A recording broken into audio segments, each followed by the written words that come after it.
Students, अब हम second question देख रहे हैं। आपके कोर्स बुक का है, फर्स्ट एक्सरसाइज का है।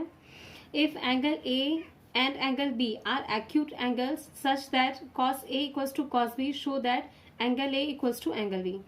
ये क्वेश्चन एक्चुअली ट्रिग्नोमेट्री का है तो जरूर, लेकिन हम बहुत सारी डिफरेंट तरीके से इसको सॉल्व करते हैं। इसके 5 तरीके हैं सॉल्व करने के लिए, जिसमें मैं आपको सबसे इजी वे बता दी हूँ। बहुत सारे इसको ज्योमेट्रिकली भी सॉल्व करते हैं, पर सबसे इजी वे जो है वो मैं आज आपको बता रही हूँ। अब सबसे बड़ी प्रॉब्लम ये है, एंगल ए और एंगल बी एक्यूट एंगल तो उसने कहा है, लेकिन कहीं भी राइट एंगल ट्रायंगल का जिक्र नहीं किया। उसने कहीं भी किसी भी एंगल को ये मेंशन नहीं किया है कि कोई और एंगल इसका राइट एंगल ट्रायंगल है क्या, राइट एंगल है क्या। और उसने कह भी दिया है कि ए और बी को शो करिए। और प्रॉब्लम ये भी है कि ये ट्रिग्नोमेट्री का क्वेश्चन है या नहीं, मेन एग्जाम में आप आइडेंटिफाई भी नहीं कर पाएंगे।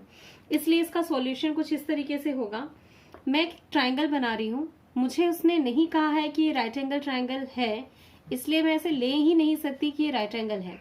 सपोज मैं ए बी सी सोच भी लूं और सी को राइट एंगल दे दूं तो भी गलत रहेगा, क्योंकि उसने मेंशन नहीं किया है, मैं खुद से उसे नहीं ले सकती। लेकिन उसने मुझे ए और बी एक्यूट एंगल कहा है, तो हाँ, मैं एक ट्रायंगल बना के दो एंगल ए और बी एक्यूट लेती हूँ। ऑब्वियसली बात है, ये 90 से कम है तो एंगल ए और बी एक्यूट एंगल में। और मैं थर्ड एंगल सी लेती हूँ, लेकिन ये 90 डिग्री है कि नहीं उसने मुझे कुछ भी नहीं बताया। मेरे हिसाब से इतना सिर्फ एक ट्रायंगल लेके इसको सॉल्व करना बहुत मुश्किल है। इसलिए हम एक क्या करेंगे, कंस्ट्रक्शन करेंगे जिसमें एक परपेंडिकुलर में डालूंगी साइड ए बी पर डी। आप ये भी पूछ सकते हैं आपने सी से ही क्यों डाला ए बी पर, ए से या बी से क्यों नहीं लिया। रीजन है, अगर मुझे दो एंगल को एक दूसरे के इक्वल प्रूफ करना है तो उन दोनों को सिमेट्रिक प्रूफ करना बहुत जरूरी होता है। ठीक है, उन्हें कॉन्ग्रुएंट प्रूफ करना बहुत जरूरी होता है। उसके लिए मुझे उनको दो सेपरेट ट्रायंगल में पार्टीशन करना पड़ेगा। ठीक है, इसलिए मैंने सी से ए बी पे परपेंडिकुलर डाला है ताकि ये दोनों एक दूसरे के सिमेट्रिक दिखे और मैं उन्हें कॉन्ग्रुएंट प्रूव कर सकूं। तो मैं इसे बहुत सिस्टमेटिकली सॉल्व करने वाली हूं। Let us consider a triangle ABC in which CD is perpendicular to side AB। क्यों कहा है मैंने इसे परपेंडिकुलर, ये आपको बता दिया है। बहुत जरूरी है इन दूसरों का एक दूसरे से कॉन्ग्रुएंट होना, ताकि मैं इन दोनों एंगल्स को इक्वल प्रूव कर सकूं। इट्स गिवन दैट, आपको जरूर मेंशन करना चाहिए कि क्वेश्चन में हमें क्या दिया है। कुछ तो दिया होगा, angle A B acute angle है, चलो ठीक है, इस बेसिस पे मैंने एक डायग्राम बना लिया। Such that cos A equals to cos B, हाँ ये मेरा गिवन हुआ, उसने मुझे यही दिया है और शो मुझे एंगल A और B करने के लिए कहा है। तो मैं यहाँ पे लिखूंगी cos A equals to cos B, क्योंकि ये उसने मुझे दे रखा है। तो इस वजह से अगर मैं इस ट्रायंगल से इसका कंपैरिजन करती हूँ तो cos है। अब यहाँ पे आपको परेशानी जरूर होगी, लेकिन चूंकि आपने फर्स्ट वीडियो देख रखी है, उसमें मैंने आपको बताया था कि जब एंगल्स दिए हों तो परपेंडिकुलर, बेस और हाइपोटेनियस कैसे देखना चाहिए, बहुत जरूरी चीज है, ये मैं आपको बताती हूँ। cos A एंगल A ये है, cos B एंगल B ये है, बट दोनों ही डिफरेंट ट्रायंगल है, इसलिए इनके हाइपोटेनियस, बेस, परपेंडिकुलर डिफरेंट होंगे। इस ट्रायंगल में चूंकि परपेंडिकुलर CD है तो राइट एंगल D हुआ, ADC। इस ट्रायंगल में परपेंडिकुलर CD होने की वजह से राइट एंगल D हुआ, BDC। ठीक है, जब मैं cos A की बात करूं तो cos क्या रेशियो रहता है, cos थीटा आप जानते हैं, cos थीटा रहता है बेस अपॉन हाइपोटेनियस। ठीक है, मैंने फॉर्मूला यहाँ मेंशन कर दिया। तो बेस अपॉन हाइपोटेनियस के लिए मैं ट्रायंगल ACD को देखूंगी। थीटा या फिर एंगल जिसके बेसिस पे हमें सॉल्व करना है, उसके जस्ट सामने वाला परपेंडिकुलर हुआ, 90 के जस्ट सामने वाला हाइपोटेनियस हुआ और बचा वाला बेस हुआ। मतलब इस ट्रायंगल के लिए मेरे पास परपेंडिकुलर ये है, बेस ये है, हाइपोटेनियस ये है। cos theta base upon hypotenuse होता है, इसलिए इस ट्रायंगल के लिए बेस AD हुआ, हाइपोटेनियस AC हुआ। ठीक है, तो मैं यहाँ लिखूंगी A डी अपॉन ए सी। बहुत ध्यान से देखना है, मैक्सिमम बच्चे फर्स्ट स्टेप में मिस्टेक कर देते हैं, रेशियोज लेने में ही गलती कर देते हैं। कॉस थीटा हमारा क्या होता है, बेस अपॉन हाइपोटेनियस। मुझे ध्यान से देखना चाहिए कि कॉस ए मतलब ए इस ट्राइंगल का पार्ट है, इसमें बेस हाइपोटेनियस परपेंडिकुलर क्या होंगे, 90 के सामने वाला हाइपोटेनियस हुआ, मैंने हाइपोटेनियस की जगह ए सी लिखा। उसके बाद बेस, इस ट्राइंगल में एंगल के सामने वाला परपेंडिकुलर सीडी हुआ तो बचा एडी बेस हुआ, इसलिए मैंने इस बेस की जगह एडी लिखा। अब आप कॉस बी कहाँ है, B D C, right angle triangle B D C का एंगल है। अब इसमें आप ढूंढिए कि बेस हाइपोटेनस क्या क्या है, तो मैं बहुत बारीकी इसको आपको देख के बताऊंगी। एंगल बी के जस्ट सामने परपेंडिकुलर हुआ मतलब सीडी परपेंडिकुलर हुई, एंगल डी के 90 के जस्ट सामने वाला हाइपोटेनियस हुआ मतलब बीसी हाइपोटेनियस हो गया, और बची साइड बीडी बेस हुआ। तो मैं बेस के लिए बेस अपॉन हाइपोटेनियस कॉस का रेशियो होता है तो बीडी लिखूंगी, और हाइपोटेनियस के लिए 90 के जस्ट सामने वाला बी सी लिखूंगी। ठीक है, अब इसके बाद अगर आप सॉल्व करना चाहते हैं तो मैं कहूंगी कि बिल्कुल रुक जाइए, सोच समझ के आगे बढ़िए। जिस भी किसी क्वेश्चन में रेशियोज रहते हैं बहुत सोचना पड़ता है, क्योंकि जब भी आप इसके इक्वल टू कोई कांस्टेंट लेते हैं, उनका रेशियो वैल्यू लेते हैं, तो आप बुरे फंस जाते हैं कि हम किसको लें। मैं आपको यहाँ पे एक स्टेप और आगे की बताऊंगी। ए डी क्रॉस मल्टीप्लीकेशन मैंने किया, बी डी मैं नीचे ले आई इधर, और ए सी मैं उधर लेके चली गई राइट हैंड साइड में। ये क्यों किया ये आपको बताना जरूरी है। अभी मैं इन रेशियो को देखती हूँ, इसे अगर मैं हाइड कर दूं, इस रेशियो को देखती हूँ जो मुझे कॉस ए कॉस बी से मिला है, तो वो ए डी अपॉन ए सी है, A D upon A C, this side upon this side, B D upon B C, this side upon this side. ठीक है, तो ये साइड और ये साइड का रेशियो और ये साइड का और ये साइड का रेशियो, ये दोनों अपने अपने ट्राइंगल के रेशियोज बता रहे हैं। ठीक है, पर मुझे चाहिए बेस और बेस का रेशियो और हाइपोटेनियस और हाइपोटेनियस का रेशियो। अब अगर मैंने इसे इंटरचेंज कर दिया तो मैं बारीकी से देखूंगी एडी अपॉन बीडी दिख रहा है, तो एडी इस वाले ट्राइंगल फर्स्ट ट्राइंगल का बेस है और बीडी सेकेंड ट्राइंगल का बेस है, नजर आया। ठीक उसी तरह क्रॉस मल्टीप्लीकेशन के बाद एसी अपॉन बीसी दिखता है, एसी फर्स्ट ट्राइंगल का हाइपोटेनियस है और बीसी सेकेंड ट्राइंगल का हाइपोटेनियस है। बहुत जरूरी है, क्योंकि जैसे ही आप के लेंगे और हाइपोटेनियस बेस परपेंडिकुलर ये सारी वैल्यू पाइथागोरस थ्योरम में डालेंगे बहुत बुरे फंसेंगे।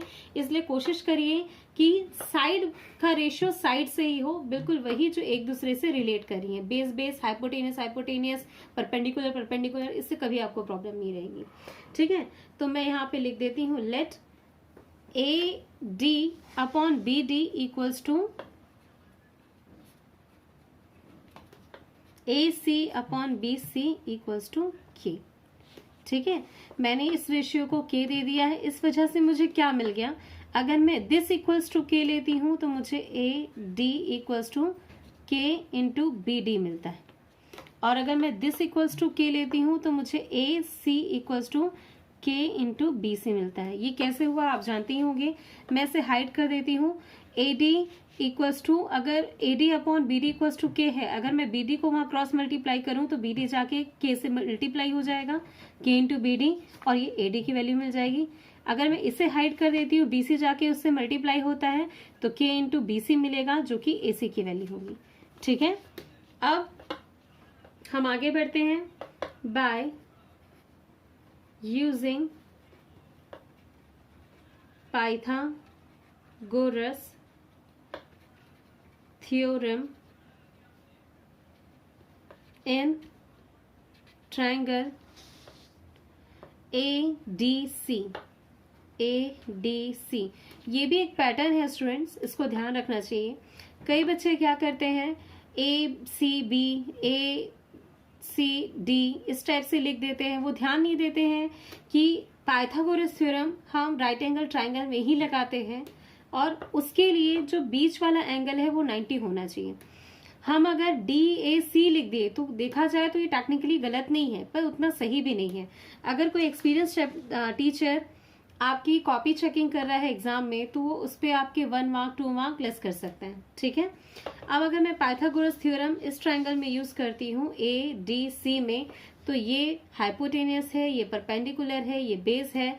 हमारा पाइथागोरस थ्योरम बनेगा AC square equals to DC square plus AD square. मैं इसे एक काम करती हूँ, DC square equals to AC square minus AD square कर दी। क्या किया मैंने? कुछ नहीं, AC स्क्वायर यहाँ था, मैं AD स्क्वायर को उधर लेके आ गई। आप पूछेंगे कि ऐसा क्यों किया, तो बहुत जरूरी है आपका जानना कि ऐसा हम पहले ही क्यों करें। आप करना, अगर आपको ना समझ में आए तो आप बाद में भी ये काम कर सकते हैं। आप एक लाइन छोड़ दें और नेक्स्ट ट्रायंगल में पाइथागोरस थ्योरम यूज करें, लेकिन मैंने ये कर दिया, आप भी करना, आपको भी करना चाहिए। क्यों? इसका रीजन है, दोनों ट्रायंगल में कॉमन साइड सिर्फ DC है। AD BD डिफरेंट है, AC BC डिफरेंट है, बट DC ही एक ऐसी साइड है जो दोनों में कॉमन है। इसलिए जब मैं इसका पाइथागोरस थ्योरम निकालूंगी तो मैं DC निकालूंगी। अब अगर मैं इसका पाइथागोरस थ्योरम में यूज करूंगी इसमें, तो भी मैं DC की वैल्यू निकालूंगी ताकि मैं इसको इजिली इक्वेट कर सकूं, ठीक है। मैंने फर्स्ट वाले ट्रायंगल में पाइथागोरस थ्योरम यूज कर लिया। मैं मैं इससे इक्वेशन 1 दूंगी, इससे इक्वेशन 2 दूंगी। रीजन है, मेरे पास AD और AC भले ही K के रेशियो में है लेकिन अवेलेबल है। अब मैं इसे इक्वेशन 3 दूंगी। Now by using Pythagoras theorem in triangle, हमारे पास सेकेंड ट्रायंगल क्या है? BDC या CDB, लेकिन मैं D जरूर बीच में रखूंगी क्योंकि वो 90 डिग्री है। Triangle BDC। अब इसमें ढूंढते हैं हम, ये परपेंडिकुलर है, सॉरी ये हाइपोटेनियस है, परपेंडिकुलर है, ये बेस है। अब मुझे अगर पाइथागोरस थ्योरम यूज करना है तो मैं कैसे स्टार्ट करूंगी? BC square equals to DC square plus BD square. ये आपको समझ में आया होगा, BC square plus DC square plus BD square by Pythagoras theorem, ठीक है। अब इसमें भी हमें क्या करना चाहिए? इसमें भी हमें DC की वैल्यू निकाल लेनी चाहिए। क्यों? क्योंकि वे कॉमन साइड थी, दोनों में DC नजर आएगा। तो BC स्क्वायर यहाँ पे है, मैं BD इधर लेके जाऊंगी, तो BC square minus BD square, आपको DC स्क्वायर की वैल्यू मिल जाएगी। इसके पीछे एक स्टेप और आएगा, आप इसे यहाँ लेके जाए, BC square minus BD square दिखे, फिर दोनों को इंटरचेंज करें, फिर ये लेकर आए। मैंने ये डायरेक्ट लिख दिया है, ठीक है। बहुत ईजी है, आप समझते ही हैं ये कैसे होता है। अब दोनों इक्वेशन में मुझे DC स्क्वायर मिल गया, यू ऐसे ही नहीं मिला है। अगर आपने सिर्फ इतना करके छोड़ दिया होता, फिर आप यहाँ से एक वैल्यू उठा के यहाँ रख रहे होते, लेंथी होता। आपको शुरू से ध्यान रखना है, ये हर न्यूमेरिकल का रूल है। अगर किसी भी दो ट्रायंगल को आप पाइथागोरस के थ्रू रिलेट करने वाले हैं या किसी भी फॉर्मूले के थ्रू रिलेट करने वाले हैं, तो कॉमन साइड हमेशा निकाल के रखिए पहले ही, ताकि आप एक कॉमन साइड के थ्रू एक इक्वेशन से दूसरे इक्वेशन में वैल्यू पुट कर सके। नाउ फ्रॉम इक्वेशन 3 and 4, 3 और 4 से हमको क्या मिलेगा? 3 और 4 से हमको मिलेगा DC और DC इक्वल है, इसलिए AC square minus AD square equals to BC square minus BD square. ये आपको नजर आ ही रहा है, दोनों के लेफ्ट हैंड साइड इक्वल है तो RHS भी इक्वल होंगे। बस इसको इक्वल कर देना सॉल्यूशन नहीं है। मैं ढूंढूंगी इनमें से क्या मेरे पास K के फॉर्मेट में अवेलेबल है। मेरे पास AD और AC अवेलेबल है, जो कि दोनों ही मुझे लेफ्ट साइड में दिख रहा है, ये मेरे लिए बहुत अच्छा है, ठीक है। अब मैं AD जो मैंने AC जो पहले निकाल रखा है उसकी वैल्यू है K इंटू BC, इसका स्क्वायर है तो स्क्वायर ले लिया। AD स्क्वायर, AD की क्या वैल्यू थी? K इंटू BD, इसका स्क्वायर ले लिया, equals to BC square minus BD square.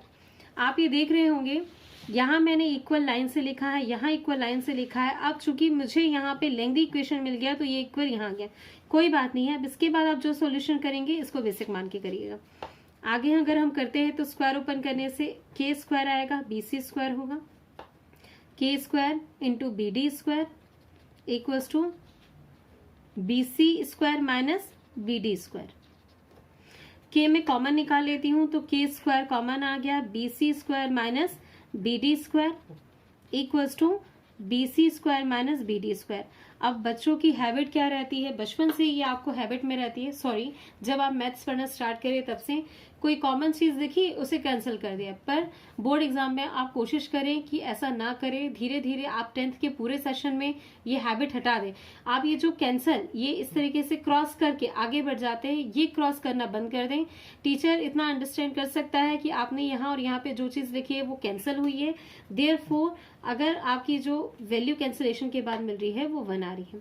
ये भी क्यों हुआ, ये पूरा एक टर्म ये टर्म से मिलता है, मैं इसमें भी ब्रैकेट लगा देती हूँ, ये ब्रैकेट 1 टाइम में कैंसिल हुआ इसलिए 1 आया। अगर मैं K स्क्वायर को यहाँ हटाती हूँ स्क्वायर तो ये रूट जाता है और यहाँ पे वैल्यू 1 मिलती है। आप ये क्वेश्चन अराइज कर सकते हैं कि यहाँ से स्क्वायर हटा और यहाँ पे रूट 1 आया तो रूट प्लस माइनस 1 क्यों नहीं आया। इसका रीजन है ट्रिग्नोमेट्री में मैं K पॉजिटिव इंटीजर ही लेती हूँ। अगर यहाँ मुझे मेंशन करने में प्रॉब्लम आ रही है, अगर आप मुझे आगे चल के पूछने वाले हैं तो मैं यहाँ मेंशन कर दूंगी where K is a positive number. ठीक है, आप मेंशन करना चाहें तो कर सकते हैं, या बिल्कुल भी ऐसे मिस्टेक ना करें इसको नेगेटिव लेने की, क्योंकि 10th के कोर्स में माइनस वाली कोई वैल्यूज आपको फिलहाल नहीं देगा, किसमें, रेशियोज में। ठीक है, नाउ K की वैल्यू आपको 1 मिल चुकी है। अगर मिल गई है तो मैं फ्रॉम इक्वेशन 1 एंड 2 मैं इक्वेशन 1 और 2 से वो वैल्यूज निकालूंगी जो मुझे चाहिए थी AD और AC की। मुझे मिल गया AD equals to K into BD। K की वैल्यू 1 है, मैंने पुट किया तो मुझे सीधा BD मिल गया। Similarly AC equals to K into BC। K की वैल्यू मैंने 1 पुट की तो मुझे BC मिल गया। चूंकि मुझे AC इक्वल्स टू BC मिल गया, देयरफॉर एंगल A और एंगल B इक्वल होंगे। कैसे होंगे मैं बता रही हूँ। मुझे अभी अभी मिला है AC इक्वल्स टू BC। अगर मैं इसे एक होल ट्रायंगल लूँ, एक पूरा ट्रायंगल लूँ, मैं इसे पार्ट में ना देखूं, तो किसी भी ट्रायंगल की अगर कोई 2 साइड इक्वल रहती है तो उसके जस्ट अपोजिट एंगल इक्वल होते हैं। ठीक है, इसलिए एंगल A और एंगल B इन दोनों साइड के इक्वल होने के लिए AC और BC साइड इक्वल होने की वजह से एंगल A और एंगल B इक्वल हुए। यहाँ पे आपको मेंशन करना पड़ेगा इन ट्रायंगल ABC, एक होल बड़े ट्रायंगल में। ठीक है, एक बड़े ट्रायंगल में हमको ये दोनों इक्वल मिले, उसके 2 अंदर के ट्रायंगल में नहीं मिले। तो in triangle ABC angle A equals to angle B। यहाँ पे आपको रीजन भी लिखना पड़ेगा, साइड